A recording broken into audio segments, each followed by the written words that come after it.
வணக்கம். சாந்தி entertainment channel. எல்லோரும் எப்படி இருக்கீங்க? நல்லா இருக்கீங்களா? வெயில் கடுமையாக இருக்குங்க. மழைன்னு சொல்கிறாங்க, மழையே காணோம். லைட்டாக தூத்த போட்டுது, அதோடு சரி. எல்லாம் எப்படி இருக்கீங்க? என் சேனல் பார்க்குறீங்களா? என் சேனல் பிடிச்சிருந்ததுன்னா சப்ஸ்கிரைப் பண்ணிக்கோங்க. அப்படியே பெல் ஐக்கானையும் டச் பண்ணுங்கள். உங்கள் ஃப்ரெண்ட்ஸுக்கெல்லாம் ஷேர் பண்ணுங்கள். இன்றைக்கி வீடியோக்குள்ளே போகலாம். என்ன தலைப்புன்னா, அந்த காலத்து பழமொழியெல்லாம் யூஸ் ஆகுதாங்கிறத பற்றி பேச போகிறோங்க. அந்த காலத்தில் பார்த்திங்கன்னா வயசானவங்கள்லாம் உண்மையாக இருப்பாங்க, நேர்மையாக இருப்பாங்க, உழைப்பாளியாக இருப்பாங்க. அப்போல்லாம் பழமொழியெல்லாம் கரெக்டாக இருக்கும். பந்தலுக்கும் தாழ அளந்த மறக்காம்பாங்க. அதே மாதிரி மரக்காலோ வீணா போனதெல்லாம் இந்த வேப்பங்கொட்டை அளக்கிறதுக்கு மரக்காவை வச்சுருப்பாங்க. அடுத்த வருஷத்துக்கு திரும்ப அதை யூஸ் பண்ணிப்பாங்க. அது ஒரு பழமொழியாக உருவாக்கி அதே மறக்காத அடுத்த வருஷம் நம்ம பிள்ளைங்க பெருசாக போனதும் அப்படியே படிப்படியாக அதை யூஸ் பண்ணணும். அதுக்கு அறந்த மரக்கால் அவரபந்தலுக்கு தாழன்னு ஒரு பழமொழி வச்சாங்க. அதே போல் தாயை தண்ணீர் துறையில் பார்த்தா மகளை போய் வீட்டில் பார்க்க வேண்டாம், அந்த பண்பாடோடு இருப்பாங்க. அப்படிங்கிறதுனால கிராமத்தில் பார்த்திங்கன்னா கிழிஞ்ச துணியாக இருந்தாலும் நல்லா துவைச்சி அதை தச்சு கட்டிப்பாங்க. டவுனில் அப்படி கிடையாதுங்க. இந்த ஜீன்ஸ் பேண்டெல்லாம் கிழிச்சு விட்டு போட்டுக்கிறாங்க. அதுதாங்க நாகரிகம். அந்த காலத்தில் உள்ள நாகரிகம் இப்போ எப்படி வந்துருச்சு பாருங்கள். டவுனில் புது துணியை பழசு தான் கிழிஞ்சிருக்குன்னு சொல்லி தைச்சி போட்டுப்பாங்க. இப்போ என்னன்னா கிழிஞ்ச நல்ல பேண்ட்டை கிழிச்சு போட்டுக்கிறாங்க. அதே போல் பழைய சாதம் ஏற்றுக்கும் உடம்புக்கு. அந்த காலத்து மக்கள்லாம் சாப்பிடுவாங்க. பழைய சாதத்தில் உள்ள சத்து இப்போல்லாம் இருக்குதுங்களா? சாதத்துலேயும் சத்து இல்லை, சாப்பிட்டாலும் ஃபுட் பாய்சன் ஆகிடுது. அதே போல் எந்த விதமான நோயும் கிடையாது. சுகர் கிடையாது, ப்ரெஷர் கிடையாது. உழைப்பு, அவ்வளோ உழைப்பு. லேடிஸ்லாம் என்ன பண்ணுவாங்க, கிரைண்டர் கிடையாது, கையால் ஆட்டு உரலில் தான் மாவு ஆட்டுவாங்க, அம்மிக்கல்லில் தான் சட்னி அரைப்பாங்க. அப்புறம் எங்கேயோ ரெண்டு மிக்சி வந்துச்சு. அப்புறம் பார்த்திங்கன்னா நெடுக மிக்சி வந்துட்டு இப்போ கையால் அரைக்கிறதுக்கு ஆட்டு உரலே கிடையாது. அது எங்கேயுமே பார்க்க முடியாது. கிராமத்தில் போனால் பார்க்கலாம். அங்கேயுமே மிக்சி ஆகிடுச்சு. பழைய கஞ்சி, பழைய சாப்பாடு இதெல்லாம் நாகரிகமற்றதாக போயிடுச்சு இப்போ டவுனில். வடிகஞ்சா அதெல்லாம் குடிக்கக்கூடாது, அது வேஸ்ட்டு அப்படின்னு சொல்லிட்டு ஊற்றுறது. அந்த காலத்தில் இருந்த மாதிரி இப்போ உள்ள மக்கள்கிட்ட அன்பு, பாசம், பற்றுதல் எதுவுமே கிடையாதுங்க. அதாவது வீட்டுக்கு ஒரு பிள்ளை ஒரு பொண்ணு தான் இருக்குது. அப்படி இருக்கும்போது அதுங்க சின்ன பிள்ளையாக வளருது, பெருசாகி கல்யாணம் பண்ணி கொடுக்குறாங்க. அதுங்களுக்குள்ள சொத்து பிரச்சனை, அம்மா அப்பாவை யார் பார்த்துக்கிறது, முதியோர் இல்லத்தில் கொண்டு விட அவங்களே போயிடுவாங்க. இவங்க அடிச்சுக்கிறத பார்த்தா அவங்களே முதியோர் இல்லத்துக்கு சொல்லாமல் கொள்ளாமல் போயிடுவாங்க. பவுன் எவ்வளோ இருக்குது, பணம் எவ்வளோ இருக்குது, நீ அதிகமாக எடுத்துக்கிறியா, நான் நீ அதிகமாக எடுத்தால் நீ தான் பார்த்துக்கணும். இவங்க போடுறத பேசுகிறத காதில் வாங்கிட்டு அந்த ஜீவன் அதை சாப்பிட முடியுமா, அவங்க வீட்டில் இருக்க முடியுமா? எனக்கு கொஞ்சமாக கொடுத்துட்டு இங்கேயே உட்காந்துருக்க, ஒரு வார்த்தை கேட்டாங்கன்னா போதும், அவங்க அதை விஷத்தை சாப்பிட்டுட்டு செத்தே போயிடலாம். அந்த மாதிரி நிலமையில் இப்போ காலம் இருக்குங்க. பழைய காலத்தில் இருந்த ஒற்றுமை, வேற்றுமை இல்லாத ஒற்றுமையெல்லாம் இப்போ எதிர்பார்க்கவே முடியாது, நடக்கவும் நடக்காது. கிராமங்கள்லாம் வயசானவங்க வீட்டில் இருந்தாங்கன்னா அவ்வளோ பெரிய துணையாக இருக்கும். பாட்டிமார் இருந்தாங்கன்னா திண்ணையில் ஒரு குச்சி, ஒரு நாய் வந்ததோ இல்லை ஒரு பாம்பு வந்ததோ இல்லை ஒரு பூரான் தேள் வந்ததோ அந்த தடி குச்சியால் அடித்து பொண்ணு தூக்கி போட்டுருவாங்க. வயசானவங்க காவலாக வீட்டுக்கு இருப்பாங்க, ஆலோசனை சொல்லுவாங்க, நல்லது கெட்டது அவங்களுக்கு புரியும். இது செய்யணுமா, இதை அப்படி செய்யணுமா, அதை அப்படி செய்யணுமான்னு ஆலோசனை சொல்லுவாங்க. இப்போ உள்ளவங்களாம் ஆலோசனையே கேட்குறதில்ல. அவங்க 4 காசு சம்பாரிச்சிட்டாங்கன்னா, அவங்க எந்த ஏஜில் இருந்தாலும் சரி, சம்பாத்தியம் பண்ணிட்டாங்கன்னா அவங்க தான் பெரிய ஆள். பொண்ணாக இருந்தாலும் சரி, பையனாக இருந்தாலும் சரி, அவங்கள்ட்ட பைசா இருந்தால் அவங்க தான் பெரிய மனுஷன். அவங்களால தான் எல்லாத்தையும் சாதிக்க முடியும். அவங்களுக்கு நல்லது கெட்டது தெரியும், யோசனையெல்லாம் அவங்களுக்கு புரியும். அப்படிங்கிற ஒரு பக்குவத்துக்கு அவங்களே வந்துடுவாங்க. நம்ம சொன்னால் அது காதிலே ஏற்கப்படாது. பெரியவங்கள மதிக்கிறதே கிடையாது, யோசிக்கிறதும் கிடையாது, மதிக்கிறதும் கிடையாது. வயசானவங்க வீட்டில் இருந்தால் சாப்பிட்டீங்களா, நல்லா இருக்கீங்களா, அதுதாங்க பண்பாடு. அந்த பண்பாடே கிடையாது. வீட்டுக்கு யாரோ வராங்க, நம்மளை தேடி இல்லை அப்படின்னு சொல்லிட்டு அவங்க ரூமுக்கு போயிடுவாங்க. அவங்க வந்து கூப்பிட்டு பார்த்துட்டு இது யாருங்கிறத வயசானவங்க தாங்க கேட்குறாங்க. இப்பயுமே இருக்கிறவங்க வீட்டில் வயசானவங்க தான் கேட்குறாங்க.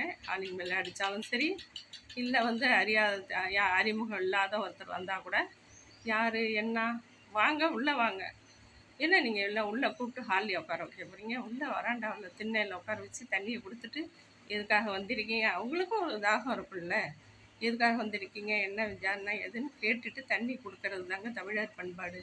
அதையே மறந்துடுறாங்க நிறையா வீட்டில். ஒற்றுமை இல்லாமல் வேற்றுமையாகவே இருக்காங்க. உலகமே அப்படி தாங்க இருக்குது. உலகமே ஒற்றுமை இல்லாத பாருங்கள். அரசியல் எடுத்துங்க, எதை எடுத்துங்க, ஒற்றுமையே கிடையாது. சண்டை சச்சரவு, நீ என்ன தாக்கி பேசுன, ஒன்னா இழிவாக பேசுனேன்னு சொல்லிட்டு போட்டி பொறாமை வக்ரம், இது தாங்க நிறைய நாட்டில் வன்முறைகள் தாங்க ஏற்படுறதுக்கு காரணமாக இருக்குது. எல்லாருமே இப்படியே இருந்தாங்கன்னா எப்படி தாங்க நாடு முன்னேற்றம் அடையும்? பழைய காலத்தில் இந்த பழமொழிக்கு ஏற்ப இப்போ யாராவது நடந்துக்கிறாங்களா? கிடையவே கிடையாது. இப்பயும் போய் பார்த்தீங்கன்னா கிராமத்துலலாம் ஒவ்வொன்றும் கிடக்குங்க. வீடே யாருமே இல்லை. 2 வீடு 3 வீடு இருக்குது. பிள்ளைங்க படிச்சுட்டு சென்னை போயிட்டாங்க, கோயம்புத்தூர் போயிட்டாங்க, மைசூர் போயிட்டாங்க, கனடா போயிட்டாங்கன்னு சொல்லிடுறாங்க, லண்டன் போயிட்டாங்க. அவங்க வந்து ஃபங்க்ஷன் அப்போ ஏதாவதுன்னா ஒரு 4 நாள் 5 நாள் ஃப்ளைட்டில் வராங்க, தங்குறாங்க, போகிறாங்க. ஜனங்களே இல்லாத மாதிரி கிராமம்லாம் வெறிச்சோடி போயிடுச்சு. கிராமத்தில் உள்ள ஒற்றுமை நகரத்தில் யார்கிட்டையுமே இல்லைங்க. நகரம் வேறு கிராமம் வேறுன்னு ஆயிட்டு போகும். கிராமத்துலேருந்து தான் நகரமே வந்தது. அந்த கிராமத்தையே மறந்துட்டாங்க. இப்பயும் போய் பாருங்கள், கிராமம் செழிப்பாக தான் இருக்குது. மக்கள் அங்கே உள்ளவங்களுக்கெல்லாம் எந்த வியாதியும் கிடையாது. அப்போல்லாம் வியாதியே இல்லாமல் வாழ்ந்தாங்க. ஏதோ ஒருத்தருக்கு சுகர்னால் என்னன்னே புரியாது. இப்போ பாருங்கள், பிறந்த குழந்தைக்கெல்லாம் சுகருங்க. மஞ்சக்காமாலை கேட்டிங்கன்னா பெட்டில் வெண்டிலேட்டரில் வச்சுருக்காங்க. குழந்தைக்கு வந்து மஞ்சக்காமாலை வந்துடுச்சு. பிபி அப்போவே கூட பிபி வருது, சுகர் இருக்குது. அது ஒரு வாரம் அதுக்கு ட்ரீட்மெண்ட் கொடுத்து அதை சரி பண்ணி அப்புறமா கொண்டு வந்து பெட்டில் போடுறாங்க. அந்த மாதிரி சத்து இல்லாமல் பிறக்கிற குழந்தைய நார்மலாக எங்கேயாவது பிறகு அதாவது பாட்டிக்கு 3 பாட்டிக்கு முன்னாடிலாம் வீட்டிலே சுகப்பிரசவம் ஆகுமாங்க. மருத்து வச்சு அதுக்கப்புறம்லாம் மருத்து வச்சு வந்து பார்ப்பாங்களாம். அதுக்கப்புறம் பார்த்திங்கன்னா நார்மல் டெலிவரி தான். ஆஸ்பத்திரி போனாலும் நார்மலாக ஆகி சிசேரியனே கிடையாது. இப்போ பாருங்கள், ஆல்ரெடி எத்தனை குழந்தைங்க பிறந்தாலும் இப்போ உள்ள பெண்களுக்கெல்லாம் சிசேரியன் தான். ஏதோ ஒரு காரணம், குழந்தைக்கு மூச்சு திணறல், தண்ணி இல்லை, ஏதோ ஒன்று சொல்லி சிசேரியன் தான் பண்ணுறாங்க. அது எதனாலங்கிறதே தெரியல. பிள்ளைங்களுக்கு தெம்பு இல்லாத போயிடுச்சா, இல்லை பொசிஷன் மாதிரி இருக்குது, ஏதோ ஒன்று சொல்லி சிசேரியன் பண்ணுறாங்க. அது வெயிட்டு தூக்கக்கூடாது. நார்மலாக பிறந்தால் அதெல்லாம் வெயிட்டு தூக்கலாங்க. 16 நாள் 15 நாள் கழித்து வெளியில் வந்துட்டாங்கன்னா தண்ணி தூக்கலாம், சமைக்கலாம், எல்லாம். இப்போ உள்ள எல்லாம் கன்சீவ் ஆனாலே பெட் ரெஸ்ட்டு, ஆப்ரேஷன் பண்ணி எடுத்தாலும் பெட் ரெஸ்ட்டு, 3 வருஷம் 4 வருஷம் ஜாக்கிரதையாக இருக்கணும். இப்படியெல்லாம் இருக்குதுங்க. அந்த காலத்தில் எதுவுமே கிடையாது. பார்த்திங்கன்னா 8 பிள்ளைங்க 10 பிள்ளைங்க அவங்க பாடு வருஷலாக குழந்தைங்கள பெற்று நார்மலாக பெற்று போட்டுருவாங்க. அதுங்களும் ஒரு அட்டூழியம் பண்ணாமல் பிள்ளைங்க வந்து அமைதியான முறையில் தூங்க வச்சாங்கன்னா 2 மணி நேரம் 3 மணி நேரம் தூங்கும். இட்லி தோசை தான் சாப்பிடணும் அப்படின்னு. இப்போ இருக்கிற குழந்தைங்கள்லாம் ஃபுட்டே சாப்பிட மாட்டேங்குது. அதாவது கடையிலேருந்து வாங்கி கொடுங்க, பீஸா பர்கரு இதெல்லாம் 3 வயசு ஆச்சுன்னா அதுங்களுக்கு தெரிஞ்சு போச்சுன்னா அதை தான் கடத்தெருவில் போய் ஹோட்டலில் போய் தான் சாப்பிட்ணுங்குது. 2வது ஆரோக்கியமான ஃபுட்டே கிடையாது இப்போது. அதனால தான் வியாதி வந்து நிறைய பெருகுதுங்க. வியாதியை தவிர்க்கணும்னு சொன்னால் ஆரோக்கியமான ஃபுட்டை சாப்பிட்டிங்கனாலே வியாதி வராது. ஓரளவுக்கு உடம்பும் நார்மலாக இருக்கும். ஆனால் பின்னான்னு சாப்பிட்டு low BP, high BP, sugar, மெயினாக தைராய்டு வந்துடுதுங்க. இப்போ உள்ள பிள்ளைங்க எல்லாத்துக்குமே கல்யாணம் பண்ணி கொடுத்த உடனே தைராய்டு வந்துடுது. ஏன்? அதுங்க அப்படின்னா ஆயில் ஐட்டம், கடையில் கடத்தரு போக வேண்டியது, சினிமாவுக்கு போக வேண்டியது, ஹோட்டலில் சாப்பிட்டு வர வேண்டியது, இப்படியே அதுங்க பொழுதை வந்து அது எல்லாமே சென்னையில் இருக்காங்களா, அவங்க வந்து ஷாப்பிங் வீக்லி ஷாப்பிங் பண்ணுவாங்க.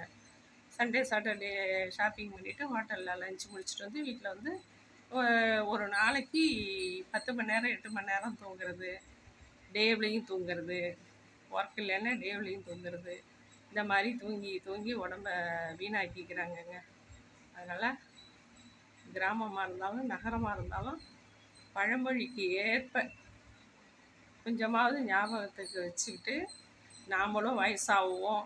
நம்ம பிள்ளைங்களுக்கு நம்ம பெரிய இடத்துலேருந்து கல்யாணம் பண்ணி வந்து அதுங்க வந்து குழந்தைங்கள பெற்றுக்கும் போது நம்ம தாத்தா பாட்டி ஆகிடுவோம் அப்படிங்கிறதெல்லாம் மனசில் கருத்தில் வச்சுக்கிட்டு அவங்களுடைய தாய் தகப்பனை சந்தோஷமாக சாப்பிட்டியாம்மா, சாப்பிட்டியாப்பா, தூங்குனியாப்பா, உடம்பு ஆரோக்கியமாக இருக்காப்பா அப்படின்லாம் விசாரித்து அவங்களோட அன்பாக அரவணைப்பாக பேசுங்க. ஒதுக்காதீங்க. ஒதுக்கி வச்சிங்கன்னா உங்களுக்கும் வயசாகும். நீங்களும் அந்த ஏஜ் வரும்போது அதை உணருவீங்க. அது உணரும்போது உங்களுடைய தாய் தகப்பன் உங்களிடம் இருக்க மாட்டாங்க. அதனால் உணர்ந்து நடந்துக்கோங்க. மனசுக்கு நிம்மதியாக இருக்கணுன்னா, சந்தோஷமாக இருக்கணுன்னா அடுத்தவங்க மனசை புரிஞ்சு நடந்துக்குங்க. பழமொழிக்கு ஏற்ப நடந்துக்கோங்க. இன்னொரு வீடியோவில் சந்திப்போம். பை.